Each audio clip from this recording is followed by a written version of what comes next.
최근 사회관계망 서비스 SNS 등에서 괴롭힘을 당해온 중학생이 투신에 숨지는 안타까운 사건이 발생했습니다. 네, 우리 주변에서 빈번하게 벌어지는 SNS상 언어폭력의 심각성이 다시 한번 도마 위에 오르고 있습니다. 김성진 기자입니다. 지난 17일 인천시 중구의 한 아파트 화단에서 인근 중학교 3학년생인 A군이 투신에 숨져 있는 것을 주민이 발견했습니다. 경찰은 A군이 자살을 선택한 배경에는 SNS 언어폭력 등 심각한 학교폭력이 있다고 보고 있습니다. 숨진 중학생은 과거에도 학교폭력 때문에 전학을 한 적이 있는데 새로운 학교에서도 동급생으로부터 찌질하다는 등의 SNS 욕설에 시달려야 했습니다. 특히 이런 SNS 언어폭력은 신체적 폭행보다 무서운 신종 학교폭력으로 자리 잡고 있습니다. 신체적 폭행은 학교 당국의 적극적인 감시로 점차 줄어드는 추세지만 SNS를 매개로 한 언어폭력은 반대입니다. 인천의 초중고교에서 사이버 폭력으로 학폭위가 열린 건수는 2013년 44건, 2014년 46건, 지난해 68건으로 계속 늘어나는 추세입니다. 인천시 교육청이 한국교육개발원을 통해 올해 3, 4월 초중고교생 학교폭력 실태를 조사한 결과 심한 욕설, 놀림, 협박 등 언어폭력 피해가 336건으로 가장 많았습니다. 그 다음이 집단 따돌림, 신체 폭행의 순이었습니다. 이런 수치는 학생들 사이에 비방, 비하를 포함해 언어폭력이 비일비재하게 일어난다는 것을 보여줍니다. 전문가들은 신체 폭력은 줄고 있지만 SNS를 통한 따돌림이나 정보통신망을 이용한 언어폭력은 증가 추세라며 학생들이 언어폭력의 심각성을 제대로 인식조차 못하는 것 자체가 심각한 문제라고 지적하고 있습니다. 연합뉴스TV 김성진입니다. 카따라는 말 들어보셨습니까? 카톡 왕따의 줄임말인데요. SNS를 통해 이루어지는 따돌림이나 괴롭힘 등을 이르는 말입니다. 물리적인 폭력이나 따돌림은 줄어들고 있지만 사이버 학교 폭력은 더 교묘해지고 있습니다. 허솔지 기자가 취재했습니다. 한 학생을 비웃는 댓글이 수십 개씩 올라와 있습니다. 15살 사춘기 여학생에겐 견디기 힘든 고통이었습니다. 죽고 싶다는 생각도 하고 좀 그런 일이 많이 있었는데. 수백 명이 볼 수 있는 SNS에 공격성 글이 끊임없이 올라왔고 친구들은 동조하는 댓글을 달았습니다. SNS에서 저격글이랑 얘는 이렇다 이런 식으로 계속 상대방 비하하는 글 올리고. 이유는? 상처 주고 막 그러고 싶어. 채팅창에 초대한 뒤 일방적으로 인신공격을 하거나 피해자만 남기고 단체로 채팅방에서 나가버리고 단체 채팅방에 피해자만 초대하지 않기도 합니다. SNS를 활용해 왕따를 시키는 이른바 카따는 사이버 학교 폭력의 대표적 형태입니다. 학교 밖에서도 폭력 피해에 노출될 수 있다는 부분들이 굉장히 위험하게 작용을 하고 있고요. 피해자는 큰 고통을 받지만 물리적이고 직접적인 가해 행위가 없다 보니 대응은 소극적입니다. 한 조사 결과 아무런 대응을 하지 않거나 접속만 차단하고 있다는 응답이 절반을 넘었습니다. 사이버 폭력을 당하면 먼저 화면을 저장하고 학교 전담 경찰관이나 선생님 등에게 알려야 합니다. 각 교실마다 학교 전담 경찰관의 이름과 연락처가 다 표시되어 있습니다. 그래서 그걸 이용하면 되겠습니다. 또 학교 등 교육당국은 피해 학생이 가해 학생들과의 교우 관계를 회복할 수 있도록 하는 프로그램을 체계화해야 합니다. KBS 뉴스 허솔지입니다.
인터넷으로 무심코 내려받은 사진이나 서체 때문에 어느 날 갑자기 수백만 원을 내라.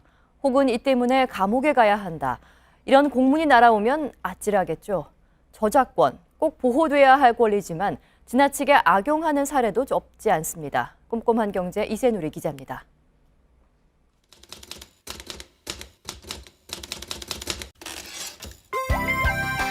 일상 속 저작권. 우린 얼마나 알고 있는지 대학생들을 상대로 시험을 치러봤습니다. 아무리 고심해봐도 답은 쉽게 써지지 않고 친구에게 도움을 청하기도 합니다. 이 채점 결과 10점 만점에 평균 3.5점으로 성적은 다소 저조했습니다. 콘텐츠 사용 횟수는 늘어나고 범위는 확대되는 데 비해 저작권에 대한 관심은 그리 높지 않은 게 사실인데요. 많이 헷갈렸던 문제부터 살펴보겠습니다. 출처를 밝히고 블로그에 올린 사진, 괜찮을까요? 엄밀히 따지면 저작권 침해입니다. 권리자의 사전 허락을 얻지 않아서입니다. 동의도 구해야 되는구나 라는 거 오늘 처음 알게 됐어요. 우리 공군이 영화를 패러디한 이 영상은 상업적 목적이 없고 시장 대체성도 없어 괜찮습니다. 또 그림 달력을 개방된 공간에 거는 건 괜찮지만 그림만 따로 오린다면 전시 목적이기 때문에 저작권 침해입니다. 확신을 갖고 찍었는데 너무 많이 틀려서 당황했습니다. 서체 자체는 저작권 보호 대상이 아니지만 컴퓨터상의 서체 파일은 보호 대상이어서 주의해야 합니다. 지난해 한 대학은 학생들이 교내 신문 등에 사용한 서체가 저작권을 침해했다는 이유로 형사고소를 당했습니다. 학교에서 이미 서체의 정품을 사들였지만 영상과 이북에 사용할 권리는 없다는 이유였습니다. 학교는 저작권위원회 조정을 거쳐 무혐의 처분을 받았지만 개인의 경우 합의금을 내거나 패키지를 강매당하는 경우도 적지 않습니다. 그 가격 산출을 달라고 했는데도 안 주더라고요. 그러니까 전혀 그런 내용이 없는 거죠. 일단은 무조건 던져놓고 보는 것이죠. 133장에 77만 원.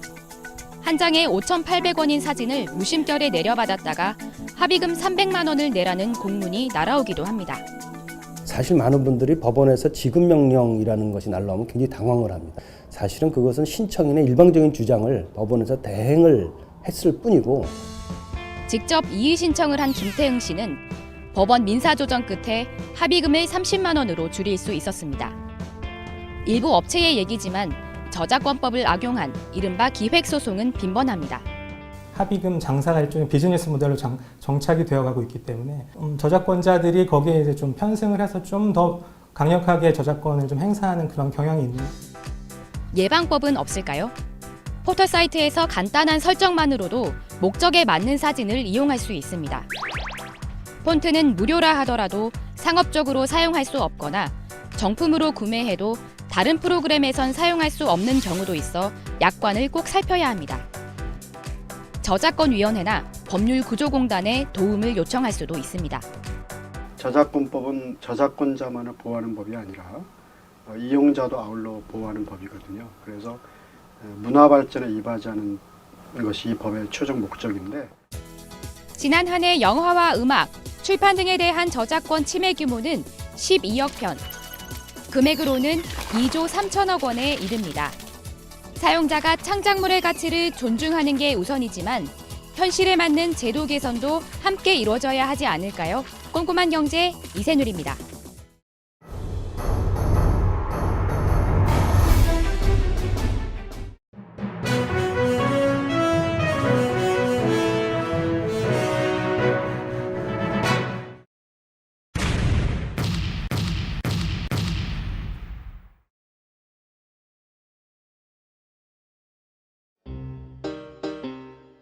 오늘도 덕순이는 애플리케이션을 받습니다. 덕순이는 애플리케이션을 참 잘 받습니다. 중간에 나오는 앱 접근 권한은 보지도 않고 무조건 동의합니다. 덕순이는 아무런 신경을 쓰지 않죠. 검증되지 않은 애플리케이션을 받을 때도 덕순이는 전혀 개의치 않아요. 도마뱀의 작은 도발에 역시 빠른 동의. 그리고 다음날 덕순이는 조기 종영을 해야 할 처지가 되었습니다. 바로 애플리케이션을 다운로드할 때 접근 권한에 무작정 동의를 하게 되어 벌어진 참사. 사생활 침해로 이어질 수 있는 개인 정보를 소중히 간수하세요.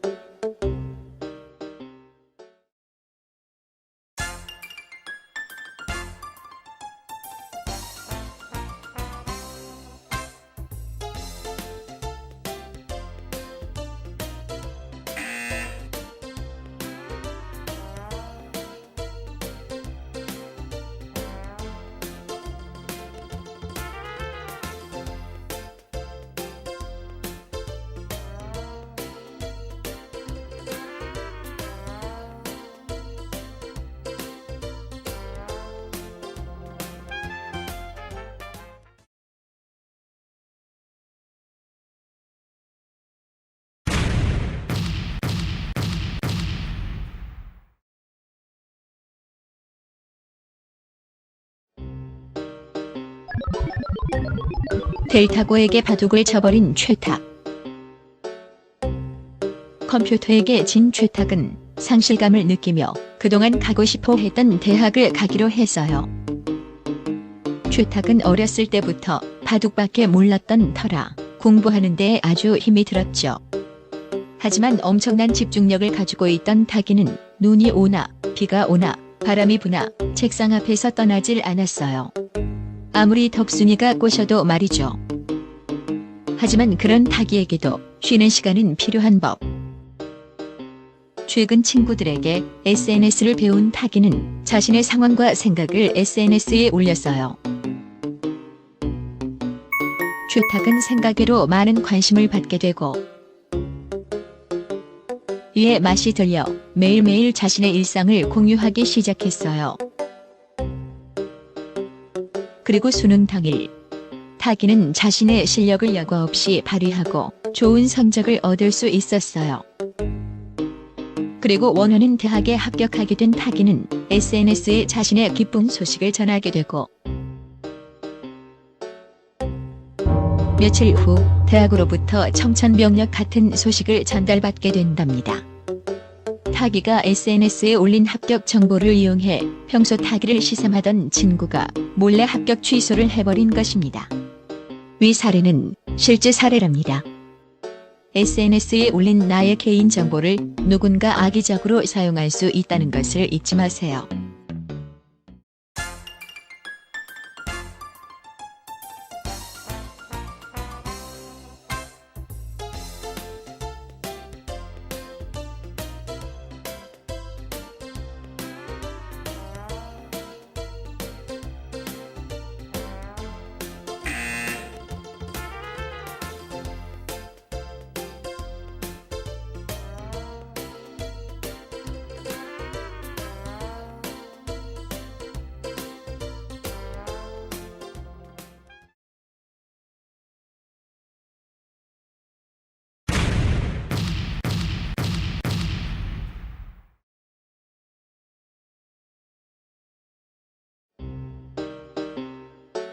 최근 보라는 라섹을 하고 안경을 벗어 더욱 예뻐졌어요.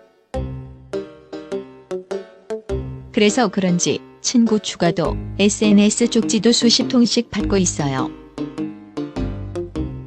그런데 요즘 자꾸 한 남자가 보라의 타임라인에 따봉을 남발하는 것이에요.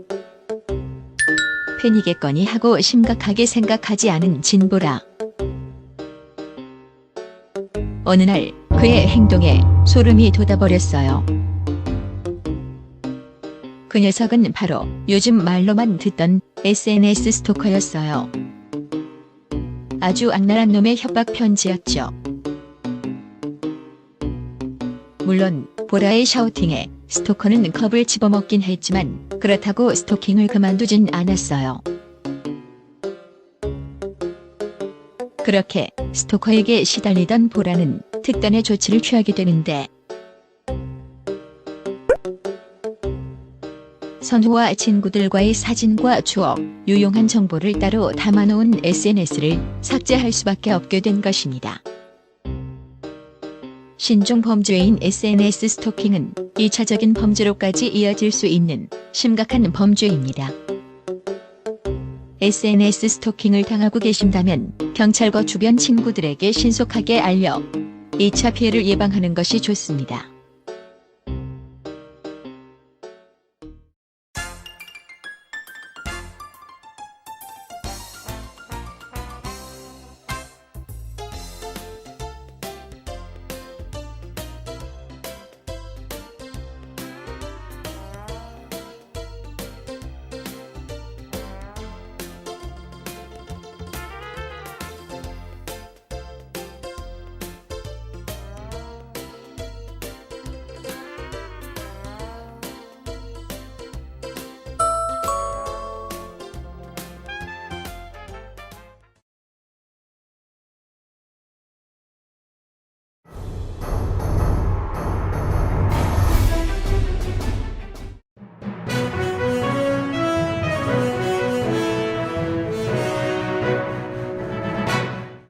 대한민국은 지금 스마트폰에 빠졌다. 스마트폰이 없는 삶이란? 못 살죠. 스마트폰 없으면.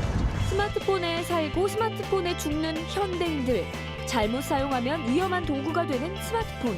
과연 얼마나 나쁜 걸까요? 스마트폰이 위험한 이유 첫 번째, 중독이 부르는 스마트폰 증후군 때문인데요. 울리고 또 울리고 시도 때도 없이 울려대는 스마트폰 알림 소리. 계속 볼 수밖에 없죠. 하지만 오랜 시간 스마트폰을 이용하면 좌우 뇌 균형이 깨지는 것은 물론 심할 경우 발달 장애와 주의력 결핍 과잉 행동 장애인 ADHD 증상, 틱장애 등을 일으키는 스마트폰 증후군을 겪게 됩니다.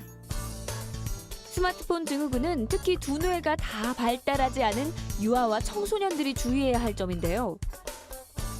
특히 스마트폰은 접근하기가 쉬워 오랜 시간 동안 게임을 하게 되는데요. 스마트폰에 중독된 사람의 뇌를 보면은 약물 중독자 뇌와 비슷한 형태를 보이거든요. 우리가 눈으로 영상을 받아들이게 되면 후두엽에서 정보를 받아들이고 전두엽으로 넘겨서 정보를 처리하게 돼요. 하지만 게임같이 즉각적인 반응을 요구하는 경우에는 후두엽에서 바로 처리를 해버리기 때문에 전두엽으로 발달시킬 기회를 주지 않게 되죠.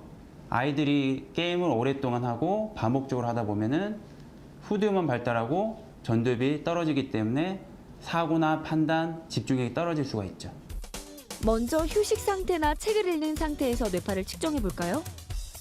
파란색의 뇌파가 처음부터 끝까지 넓게 분포되어 있음을 볼 수 있는데요. 이것이 바로 안정된 상태, 신경망의 활성화로 집중력과 자기 조절이 가능한 상태입니다.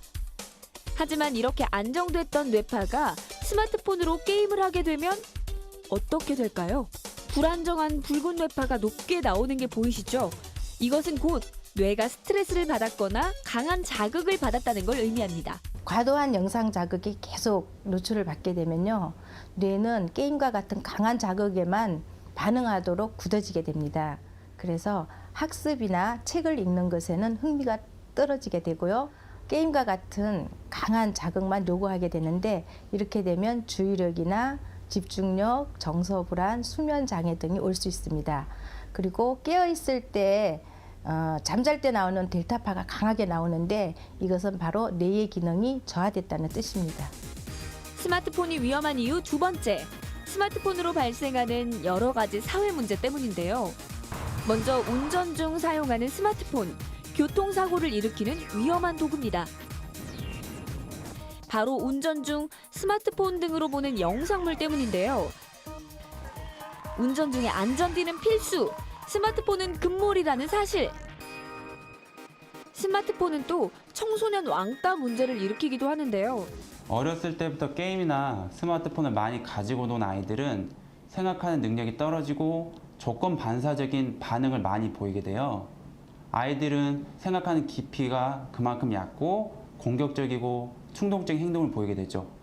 이런 아이들은 공감하는 능력이 다른 아이들에 비해서 극히 부족하게 되는데, 상대방은 분위기나 감정을 그만큼 파악하지 못하게 돼요. 이런 아이들이 폭력을 휘둘렀을 때는 상대방이 느낄 고통을 그만큼 못 느끼게 되죠. 스마트폰이 위험한 이유 마지막. 스마트폰으로 인한 대화의 단절 때문인데요. 말이 없는 스마트폰 홀리커. 자꾸만 스마트폰만 만지작거리는 습관으로 가족 간의 대화는 물론 친구들과의 대화도 줄었습니다. 이뿐만 아니죠. 스마트폰은 정보 전달의 소외계층을 발생시키기도 하는데요. 스마트폰을 사용하는 젊은 층과 그렇지 않은 장노년층의 세대 간 갈등도 심각한 실정입니다. 일명 손안의 독약이라고도 불리는 스마트폰. 잠시 내려놓아도 좋습니다.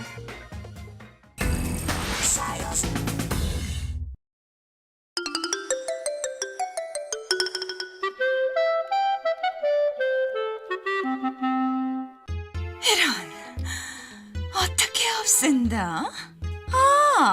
독이 든 사과를 먹일까? 왕비님, 그게 도대체 언제적 방법인데? 차라리 못생겨지게 만들어요. 뭐? 어떻게 말이냐? 바로 이 스마트폰으로요. 스마트폰? 한 번 하면 멈출 수 없을 만큼 신나고 재밌잖아요. 애들이 밥도 안 먹고 공부도 안 하고 잠도 안 자고 이것만 붙잡고 있다고요. 백설공주도 이거 한 일주일만 하면 못생겨지는 건 일도 아니죠. 여분 아가씨, 혼자 있기 심심하지 않아요? 누구세요? 이거 가지고 놀아요. 스마트폰이야. 왔니? 뭐 하세요? 우와, 스마트폰이네요? 좋지. SNS 계정도 만들고 깨톡 친추도 다 했어. 게임도 왕창 깔아서 이제 하나도 안 심심할 것 같아.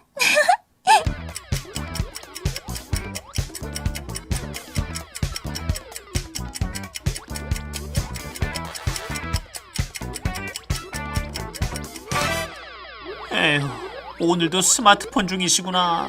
공주님 너무한 거 아니야? 얹혀 살면서 아무것도 안 하고. 야호! 깼다! 요즘 공주는 어떻게 지내지? 꼴이 말이 아닙니다. 밥도 안 먹고 씻지도 않고 스마트폰만 합니다. 그래?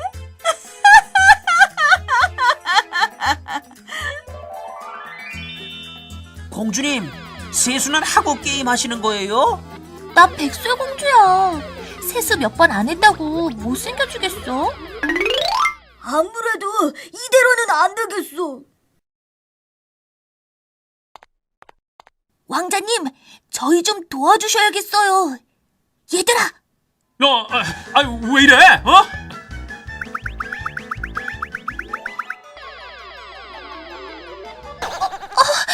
어머나, 왕자님, 여기는 어떻게? 공주가 많이 아프다는 소식을 듣고 왔어. 어머머, 그게 무슨 말이에요? 하나도 안 아파요. 지금 공주 얼굴을 좀 봐요. 자. 공주, 놀랐나요? 이제부터라도 내가 스마트폰보다 재미있게 함께 놀아줄게요.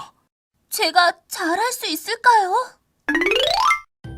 깨똑 알림음이 안 들리니까 집안이 다 조용하네요, 공주님.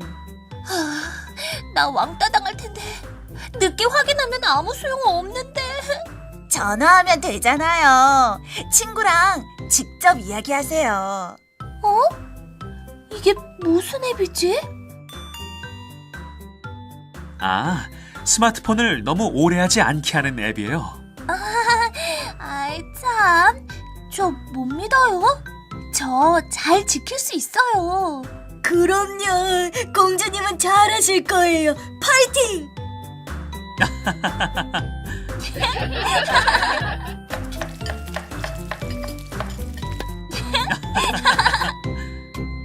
여러분, 좋은 아침이에요. 우와, 백설공주님! 아니, 벌써 이렇게 예쁜 모습으로 돌아오다니. 모두 고마워요. 모두가 신경 써준 덕분이에요. 거울아, 거울아. 이 세상에서 누가 제일 예쁘지?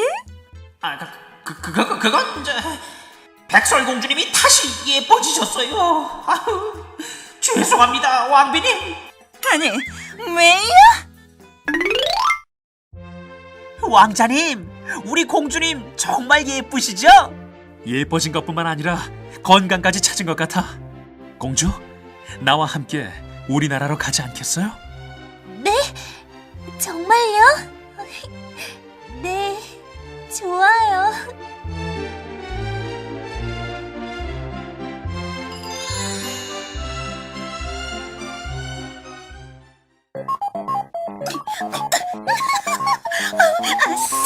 아, 왕비님!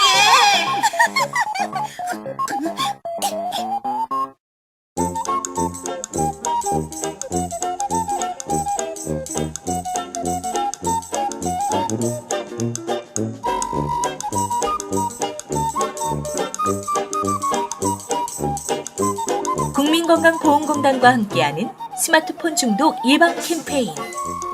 건강인과 주니어 건강인에서 더 많은 건강 정보를 확인하실 수 있습니다.